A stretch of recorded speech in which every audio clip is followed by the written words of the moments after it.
Jake Morrison stared out the window of the ship called Harmony. Stars looked different here at the edge of space where no human had ever been before. His hands were sweaty inside his dress uniform. In a few hours, he would meet aliens for the first time in human history. "You ready for this, Jake?" Commander Amy Blake walked up behind him. She was his boss and his friend. They had served together in the military before becoming diplomats. "As ready as anyone can be to meet a race that could wipe us out," Jake said. He tried to smile, but it did not work very well. Amy laughed. "That's why they sent you. You always find a way to fix things when they go wrong." Jake had been a combat engineer before joining the diplomatic corps. He was good at solving problems with whatever tools he had.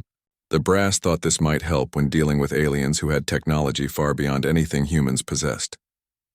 The Catharian Empire controlled 12 star systems. Their ships were bigger and faster than anything humans could build. Their weapons could destroy entire planets, but they had agreed to meet with the humans, which gave everyone hope. "Incoming transmission from the Catharian flagship," the communications officer announced. Admiral Ben Carter stepped forward. He was in charge of this mission. "Put it on screen." The image that appeared made everyone on the bridge go quiet. The alien was tall and thin with gray skin that seemed to shimmer. Her eyes were large and completely black. She wore robes that looked like they were made of starlight. "I am Commander Veltar of the Imperial Fleet," the alien said. Her voice was cold and sharp. "You will dock with our station for inspection. Any deviation from our instructions will result in your destruction." "Understood," Admiral Carter replied. "We appreciate the opportunity to meet." The alien's face showed no emotion. "Follow the beacon. Do not touch anything once you dock." The transmission ended. Everyone looked nervous. This was not going well. 2 hours later, their ship approached the Catharian station. It was massive, bigger than any human city. Strange lights moved across its surface in patterns that hurt to look at. "Docking Bay 7 is opening," the pilot announced. "But there's a problem. Their docking clamps don't match our ship's design." Jake moved to the pilot station and looked at the readings. The Catharian technology was completely different from human systems. Their power levels were too high and their connection ports were the wrong shape. "We can't dock safely," the pilot said. "The power surge could fry our systems." Admiral Carter looked worried. If they could not dock, the meeting would be over before it started. The Catharians would see humans as too primitive to bother with. "Wait," Jake said. He studied the readings more carefully. "I have an idea." He ran to the engineering section and grabbed some spare parts. Working quickly, he built a small device using human components. It was not pretty, but it might work. "This will regulate the power flow," Jake explained as he attached his device to the docking port. "It's like using a step-down transformer. Basic electrical work." The device looked crude compared to the advanced alien technology around them. But when they tried to dock again, it worked perfectly. The connection was smooth and stable. "How did you do that?" Amy asked. "Sometimes simple solutions work better than complex ones," Jake said. "We build redundancy into everything." They seemed to prefer efficiency over adaptability. When they entered the station, Jake was amazed by what he saw. The walls were made of some material that changed color as they walked past. Gravity seemed to shift and flow in ways that should have been impossible. Everything was beautiful and terrible at the same time. A group of Catharian guards escorted them through long corridors. The aliens moved with perfect precision, like they were part of a machine. No one spoke during the long walk. Finally, they reached a huge chamber. At the far end sat a figure on a throne that seemed to be carved from a single crystal. Even from a distance, Jake could feel the power radiating from her. "The Empress," Admiral Carter whispered. Empress Ziravel was taller than the other Catharians. Her skin had a silver sheen and her black eyes seemed to look right through them. She wore a crown that floated above her head without any visible support. "So these are the humans," she said. Her voice filled the entire chamber without any effort. "You are smaller than I expected." Admiral Carter stepped forward and bowed. "Your Imperial Majesty, we come in peace seeking friendship between our peoples." The Empress studied them for a long moment. "Your ship is primitive. Your weapons are crude. Your technology is centuries behind ours. Why should we not simply take what we want from your worlds?" The question hung in the air like a threat. This was the moment that would determine humanity's future. "Because," Jake said, stepping forward, "sometimes the old ways work better." Everyone turned to look at him. Amy's eyes were wide with shock. You did not interrupt an Empress, especially one who could destroy your entire species. But Empress Ziravel seemed interested rather than angry. Explain. Jake pointed to his crude docking device, which was still attached to their ship. Your docking system is perfect for Catharian ships, but it couldn't handle our different design. My simple solution made it work for both of us. The Empress stood up from her throne. Even across the huge chamber, Jake could feel her attention focused on him like a laser. You suggest that primitive methods have value? I suggest that different approaches can solve different problems, Jake replied. Your technology is amazing, but it's specialized. Human technology is adaptable. Maybe together we could solve problems that neither of us could handle alone. For the first time, the Empress smiled. It was not a warm smile. Interesting, she said. I will test this theory. The human called Jake Morrison will remain here as my personal advisor. The rest of you will be housed in our guest quarters. Admiral Carter started to protest, but the Empress raised one hand and he fell silent. This is not a request, she said. Jake felt his heart racing. He had wanted to make a good impression, but this was not what he had in mind. He was now alone among aliens who could kill him with a thought. As the guards led his friends away, Amy caught his eye. Be careful, she mouthed. Jake nodded. He was about to discover just how dangerous it could be to impress an Empress. Jake's room was bigger than his entire apartment back on Earth. The walls showed images of distant worlds and strange creatures. The bed was soft but felt wrong, like it was designed for someone with a different bone structure. Everything reminded him that he was very far from home. A soft chime woke him the next morning. A Catharian servant entered carrying what looked like breakfast. The alien was shorter than the others Jake had seen, with darker gray skin. You are to attend the morning court session, the servant said. The Empress wishes to observe how you handle our daily business. Jake dressed quickly in his uniform. It felt strange to wear human clothes in this alien place. The servant led him through corridors filled with Catharian nobles. They stared at him with their black eyes, whispering in their musical language. The throne room was different in daylight. Huge windows showed the stars beyond, and the crystal throne caught the light and threw rainbows across the floor. Empress Ziravel sat listening to a series of reports from her advisors. The water reclamation system in Sector 7 is operating at only 60% efficiency, one advisor reported. We recommend replacing the entire infrastructure. The Empress nodded. Proceed with the replacement. Cost is irrelevant. Jake watched as similar problems were presented. A broken communications array, a failing power grid, damaged atmospheric processors. Each time the solution was the same. Replace everything with new equipment. When the session ended, the Empress gestured for Jake to approach. You were observing carefully, she said. What did you notice? Jake thought about his answer. These aliens could solve their problems, but they did it by throwing away anything that was not perfect. Your people are very thorough, he said. But? The Empress asked. She seemed to know there was more. On human ships, we fix things instead of replacing them. Sometimes the repaired systems work better than the originals. The Empress studied him with those unreadable black eyes. Show me. She led him to a different part of the station where Catharian engineers were working on a massive machine. Sparks flew from damaged circuits and the air smelled of burning metal. The environmental control system, the Empress explained. It maintains atmosphere and temperature for the entire station. The main processor has failed. A Catharian engineer approached and bowed. Your Majesty, we need 3 days to install a new processor. Until then, we must operate on backup power. 3 days? The Empress asked. What if the backup systems fail? The engineer looked uncomfortable. Then sections of the station would become uninhabitable. We might lose several thousand lives. Jake studied the machine. It was incredibly complex, with components he did not recognize. But the basic principles were the same as any life support system. May I take a look? The engineer seemed shocked that a primitive human would dare to touch their advanced technology. The Empress nodded permission. Jake opened an access panel and examined the circuits inside. The damage was extensive but not complete. On a human ship, they would patch this system and keep it running until they could get proper parts.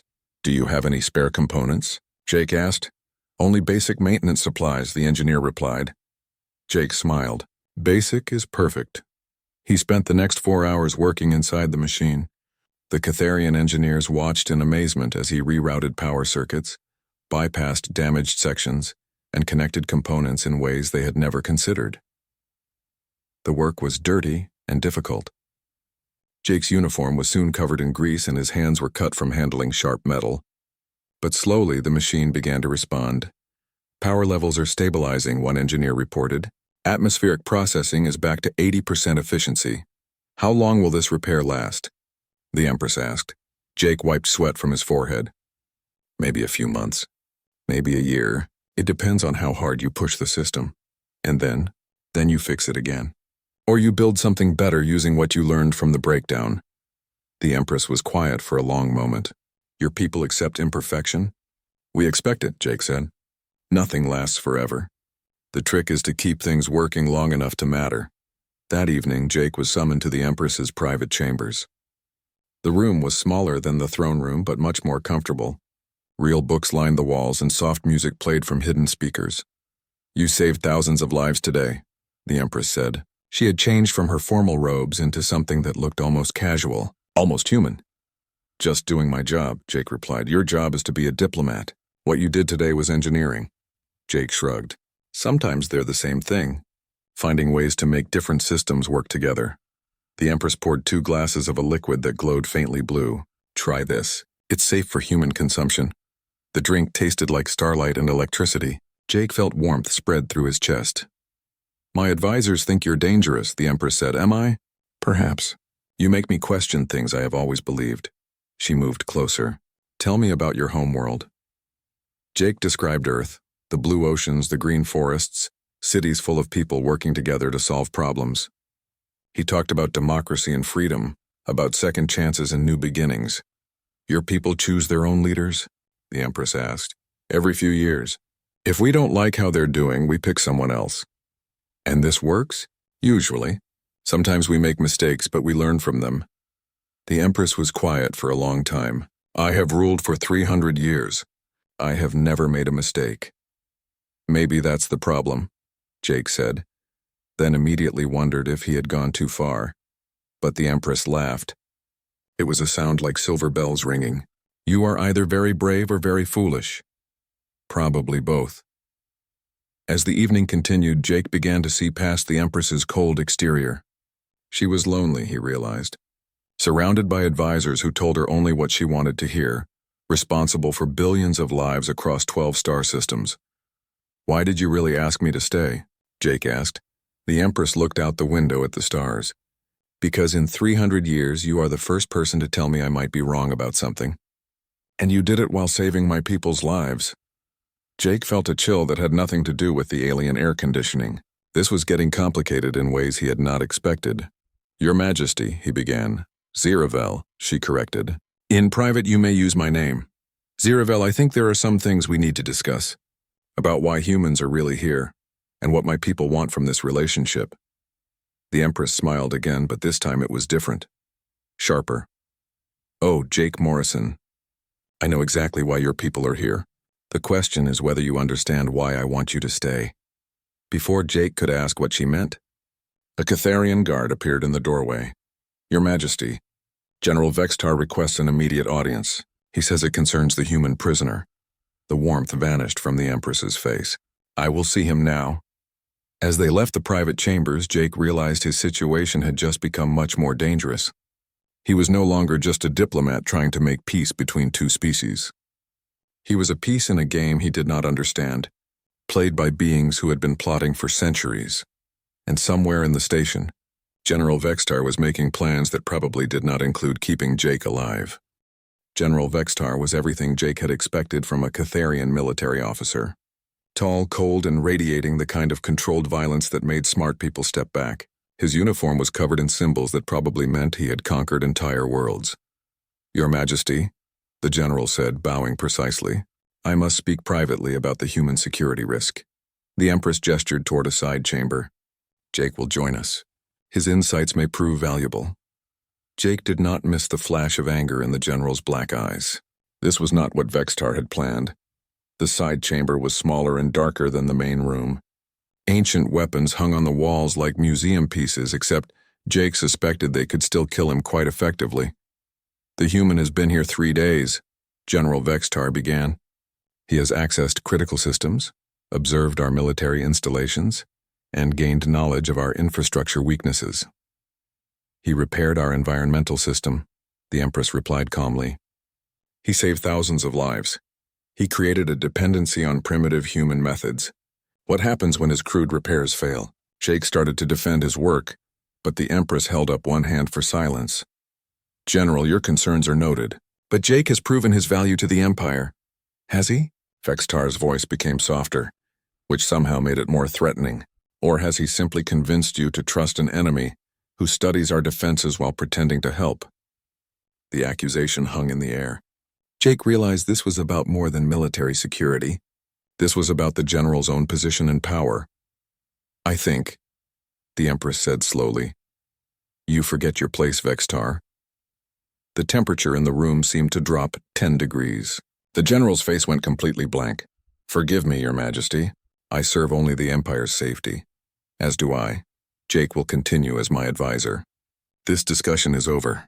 General Vextar bowed and left without another word, but his look at Jake promised that this was far from finished. That was interesting, the Empress said once they were alone. He wants me dead, Jake said. Of course he does. You represent change, and Vextar has built his career on keeping things exactly as they are. The Empress moved to the weapons display, but his concerns are not entirely wrong. You have learned a great deal about our capabilities. Jake felt his stomach tighten. Are you having second thoughts about keeping me here? On the contrary. The Empress picked up an ornate blade that glowed with internal light. I want to share much more with you. She set the weapon back in its place and turned to face him directly. Jake Morrison, I have a proposition for you. I'm listening. Join with me. Become my consort and help me create a new dynasty that combines the best of both our species. Jake stared at her. Of all the things he had expected her to say, this was not one of them. Consort, he managed. Catharian royal biology is more complex than human reproduction, the Empress explained. We can adapt our genetic structure to be compatible with other species.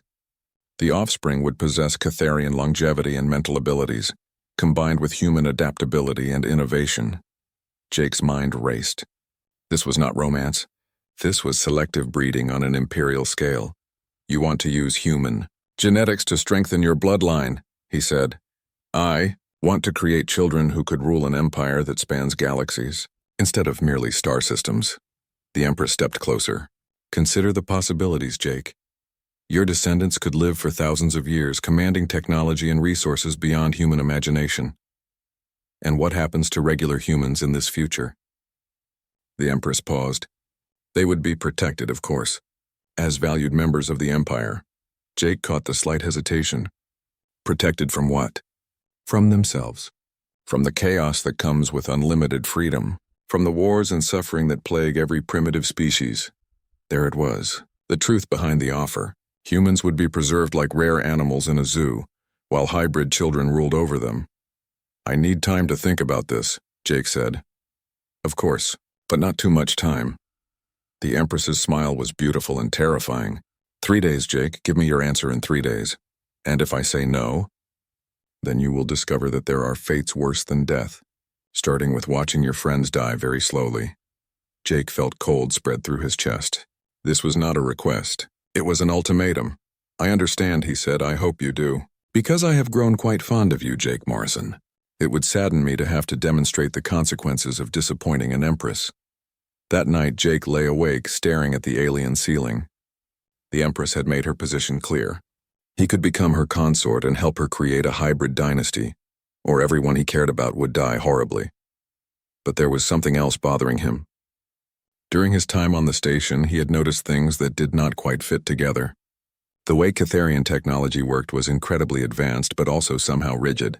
Every system connected to every other system in perfect order. It was like the entire empire was one massive machine, with the Empress as the central processor. That made it powerful, but it also made it vulnerable. The next morning brought a message from Amy through a smuggled communication device. His friends were being treated well, but were essentially prisoners. More importantly, Dr. Lisa Park had discovered something crucial about Catharian biology. The royal family reproduces rarely, Amy's message said, maybe once every few centuries. When they do, They choose genetic material from the most promising species they encounter. Then they eliminate the source species to prevent competition. Jake deleted the message quickly. So the Empress was not just planning to breed with humans. She was planning to get what she wanted from them and then wipe them out. But she had made one mistake. She had assumed that Jake would think like a Catharian, that he would choose personal survival over everything else.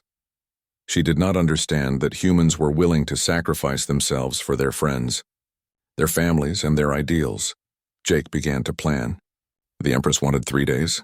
He would use every hour to find a way to turn the Empire's greatest strength against itself. He started by offering to help with more technical problems around the station. Each time he learned more about how Catharian systems worked. They were beautiful and efficient, but they all depended on central control. On the second day, the Empress summoned him again. "Have you considered my offer?" she asked. "I have," Jake said, "but I have some questions about the technical aspects." The Empress seemed pleased by his apparent interest. She showed him genetic compatibility charts, explained the process of hybrid development, and described the enhanced abilities their children would possess. Jake listened and asked intelligent questions while mentally cataloging every piece of information. The more she explained, the more he understood how the Catharian system really worked. Everything connected to everything else, including the genetic programming that kept the population loyal to the royal family. "You seem troubled," the Empress observed. "It's a big decision," Jake said. "Life-changing, indeed, for both our species." As Jake left that meeting, he realized he had found his answer. The Empress was right. This would be life-changing for both species, just not in the way she expected. He had 1 day left to save humanity, and maybe give the Catharian people something they had never had before, the chance to choose their own destiny. But first, he had to convince an Empress that he was willing to betray his own species for personal gain, and he had to do it convincingly enough that she would give him access to the one place he needed to reach, the heart of the Empire's control system, where every important decision was made and every loyal thought was enforced. Time was running out, and Jake Morrison was about to attempt the most dangerous con game in human history. Jake stood before the crystal throne, trying to look like a man who had made a difficult decision. The throne room was full of Catharian nobles, all watching to see what the primitive human would choose. "Your Majesty," Jake said, loud enough for everyone to hear, "I accept your offer. I will become your consort and help you build a new dynasty." The Empress smiled with genuine pleasure. "Excellent choice, Jake Morrison. You will not regret this decision." Jake hoped she was wrong about that. General Vextar stepped forward from the crowd of nobles. "Your Majesty, I must protest. This alliance with a lesser species endangers the purity of the royal bloodline. Your concerns are noted and dismissed," the Empress replied coldly. "Jake has proven his worth. The ceremony will take place tomorrow evening." "Ceremony?" Jake asked. "The bonding ritual," the Empress explained. "It will link our genetic patterns and grant you access to all areas of the Imperial Palace. You will become part of the Empire's command structure." "Perfect." That was exactly what Jake needed. "I'm honored," he said. "Is there anything I should know about the ritual?" "You will need to place your hand on the central codex," the Empress said. "It will scan your genetic pattern and integrate you into our security system. After that, every door in the Empire will recognize you as royal family." The Central Codex. Jake had heard that name whispered by the palace staff. It was the master computer that controlled every system in the Catharian Empire. And tomorrow he would have direct access to it. "I look forward to it," Jake said. As the court session ended, General Vextar approached him. The other nobles moved away, sensing danger. "Human," the general said quietly, "you think you have won something. But royal consorts who disappoint the Empress have very short lifespans." "Thanks for the warning," Jake replied. "I'll try not to disappoint her." "You will fail," Vextar said with certainty. "And when you do, I will personally escort you to the airlock." That night, Jake worked feverishly in his chambers. Using components he had borrowed from repair work around the station, he built a small device that looked like a simple diagnostic tool. Actually, it was a virus delivery system. Not the kind that destroyed computers, but the kind that gave access to everyone instead of just a few people. Jake had studied the Catharian system for days. It was brilliantly designed, but had one fatal flaw. It assumed that only authorized users would ever touch it. There were no safeguards against someone with legitimate access making unauthorized changes. The device was crude by Catharian standards, built from spare parts and held together with improvised connections. But it would only need to work for a few seconds. The next evening, the throne room was decorated for the bonding ritual. Thousands of candles floated in the air without visible support, and alien music filled the chamber with harmonies that made Jake's skin tingle. The Empress wore robes that seemed to be woven from starlight itself. She looked beautiful and terrible, like a goddess preparing to remake the universe. "Jake Morrison," she announced to the assembled court, "step forward and join your destiny to mine." Jake walked toward the throne, his heart pounding. In his pocket, the virus device felt heavier than it should. The central codex was revealed as the crystal throne split apart.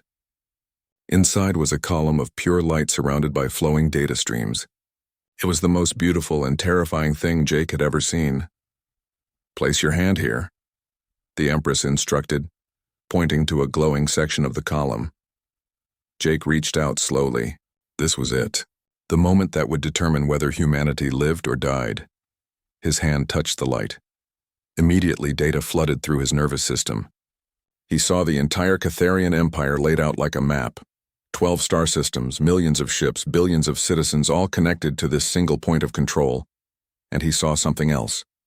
The genetic programming that kept every Catharian loyal to the royal family. Tiny modifications to their brain. Chemistry that made them incapable of questioning authority or thinking independently. The entire population had been turned into willing slaves, while the scanning process continued.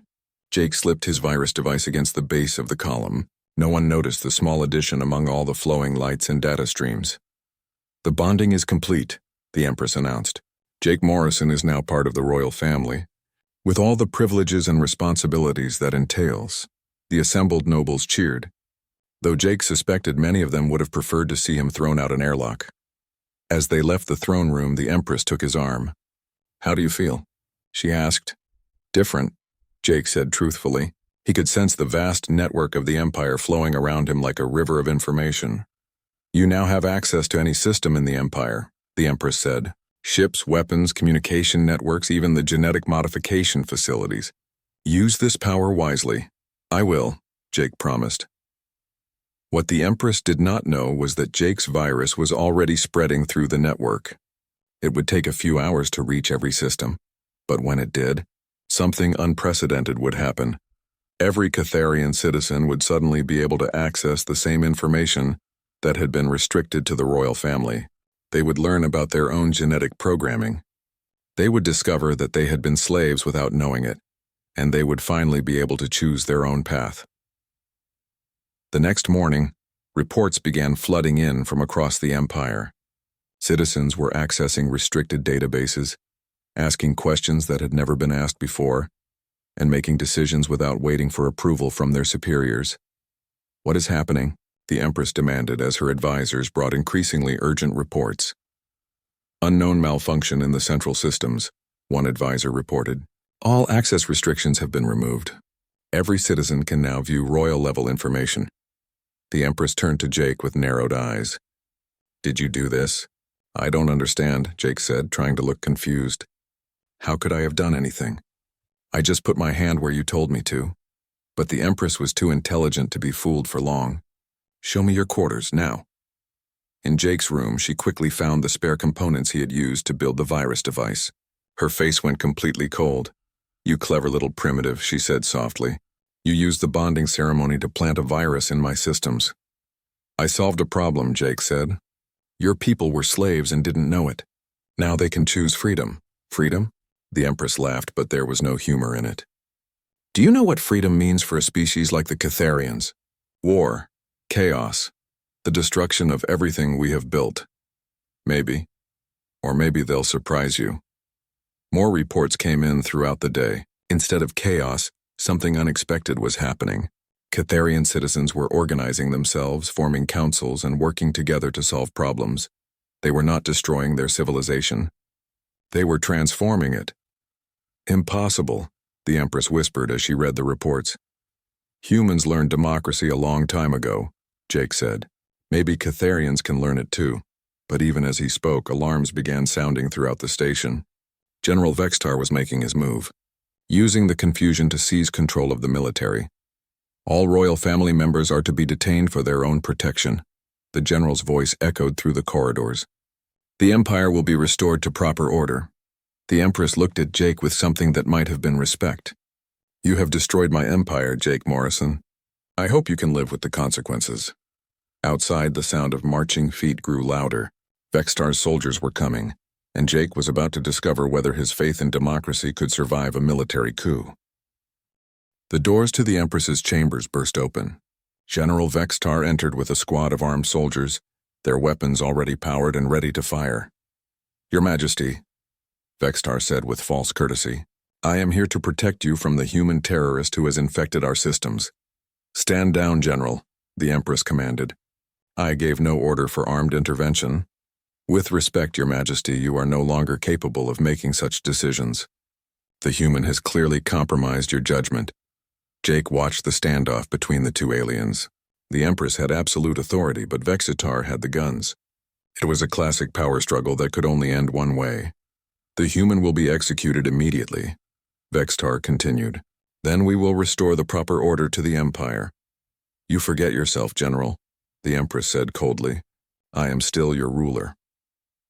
Not anymore. Vextar raised his weapon, but before he could fire, alarms began sounding throughout the station. A new voice came over the communication system. This is Commander Amy Blake of the Human Fleet. We have entered Catharian space with a diplomatic escort. We request immediate contact with our ambassador. Jake felt a surge of hope. His friends had come for him. Impossible, Vextar snarled. Our sensors show no human ships. But more voices joined Amy's broadcast. Catharian voices from across the Empire speaking words that had never been heard before. Citizens of the Catharian Empire, one voice said, we have learned the truth about our genetic programming. We have been slaves without knowing it, but now we can choose our own destiny. The military coup by General Vextar is illegal, another voice added. We call upon all loyal citizens to resist his attempt to restore tyranny. The royal family will be protected, a third voice announced. But the Empire will become a democracy where every citizen has a voice. Vextar's soldiers looked uncertain. These were not the voices of rebels or enemies. These were their own people, speaking with newfound clarity and purpose. Sir, one soldier said to Vextar, these orders, should we really be arresting the Empress? You will follow my commands, Vextar snapped. I am your superior officer. Actually, the soldier replied slowly, according to the information we just received, you're not. Military command comes from the people now, not from individual generals. Jake watched as understanding dawned in the soldier's eyes. The genetic programming that had made him blindly obey authority was gone. For the first time in his life, he could think for himself. One by one, the other soldiers came to the same realization. They lowered their weapons and stepped away from Vextar. This is mutiny, the general said desperately. No, the lead soldier replied. This is freedom. More reports came in over the communication system. Across the Empire, Catharian citizens were choosing their own leaders, organizing their own governments, and working together in ways that had never been possible before. And they were not choosing chaos, they were choosing cooperation. How? The Empress asked Jake quietly. How did you know they would not destroy everything? Because that's what humans do when we're free, Jake said. We work together to solve problems. I figured Catharians might be the same way if they got the chance. Commander Amy's voice came through the speakers again. Jake, if you can hear this, we're docking with the station now. Dr. Lisa Park has some very interesting information about Catharian biology that you should hear. A few minutes later, Amy burst into the chambers with Dr. Park and Admiral Carter. They stopped short when they saw the Empress and the disarmed soldiers. Jake? Amy said carefully. What's the situation here? It's complicated, Jake replied. The Empress offered to make me her consort so we could create a hybrid dynasty. General Vextar tried to stage a coup, and I may have accidentally started a democratic revolution across 12 star systems. Admiral Carter stared at him. You've been here less than a week. I work fast, Jake said. Dr. Park stepped forward with a data pad. Jake, what I discovered about Catharian genetics changes everything. They're not just compatible with human DNA. They're designed to be compatible with multiple species. What does that mean? The Empress asked. It means your ancestors were genetic collectors, Dr. Park explained. They absorbed useful traits from other species and then eliminated the source populations. But the process was never completed with humans because we found you first. The Empress was silent for a long moment. You're saying my entire bloodline is built on genocide? Selective breeding and species elimination, Dr. Park confirmed. It's all in your own historical records once you know how to read them. Jake watched the Empress process this information. Everything she had believed about her people's superiority was based on theft and murder. Your Majesty, Amy said carefully, the Catharian citizens we've been in contact with want to offer you a choice. I'm listening. They want you to become their first elected leader. Not as an absolute ruler, but as someone who guides the transition to democracy. You know the systems, you understand the challenges, and despite everything, they still respect you. The Empress laughed bitterly. They want the former tyrant to teach them freedom? They want someone they trust to help them learn, Jake said. Someone who cares about their welfare even if she went about it the wrong way. And what about you, Jake Morrison? Do you still want to be my consort? Jake looked at her seriously. Not as a consort, but maybe as a friend helping another friend figure out what democracy looks like for a star-spanning civilization. The Empress studied his face for a long moment. You would help me after what I threatened to do to your people? That's what humans do. We help people who want to change for the better.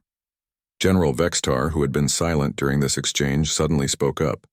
This is all madness. The Empire needs strong leadership, not the chaos of democracy. General, the Empress said firmly, you are relieved of command. Report to the new civilian authorities for reassignment. You cannot, actually I can. That's one advantage of being the last absolute ruler. I get to choose how to give up power. 6 months later, Jake stood in what had once been the throne room. The crystal throne was gone, replaced by a simple podium where elected representatives from all 12 star systems met to discuss policy. Empress Ziravel, now simply called President Ziravel, was addressing the assembly about trade agreements with the human colonies. She had won the first empire-wide election by a landslide, campaigning on a platform of gradual reform and interspecies cooperation. The motion passes, she announced after the vote. The Human-Catharian Trade Alliance is now official. Jake watched from the visitors' gallery as Amy approached the podium to sign the historic agreement. Admiral Carter had been right. This had turned out much better than anyone expected. After the session, Ziravel joined Jake outside the assembly building. The station had been renamed New Democracy Station, and the view from the observation deck showed ships from dozens of species coming and going peacefully. Any regrets? Jake asked. About giving up absolute power? No, Ziravel smiled. About not making you my consort? Perhaps a few. The galaxy is a big place, Jake said. Plenty of room for friendship without genetic manipulation. Indeed, and plenty of problems that need solving. A message arrived on Jake's communication device. It was from Admiral Carter, offering him a new assignment as an ambassador to another alien species that had just made contact. More diplomatic work? Ziravel asked, reading over his shoulder. Looks like it. The Zephyrians have some interesting ideas about collective consciousness that are making everyone nervous. Sounds like they need someone who specializes in impossible situations. Jake grinned. What can I say? I like a challenge. As he prepared to leave for his next assignment, Jake looked back at the station one more time. The Catharian Empire had become the Catharian Republic. A military dictatorship had become a democracy. And an alien empress who had wanted him in her bed had become a friend who preferred him as an ally. Not bad for a week's work. The shuttle carrying Jake to his next adventure disappeared into hyperspace, leaving behind a galaxy that was just a little bit more free than it had been before. And in the halls of New Democracy Station, former subjects continued learning how to be citizens, one vote at a time. Democracy, it turned out, was humanity's most successful export. Even when delivered by accident by an engineer who just wanted to fix things, some problems, Jake reflected as he reviewed files on the Zephyrians, were worth solving. Even when they led to more problems that needed solving, that was what made life interesting.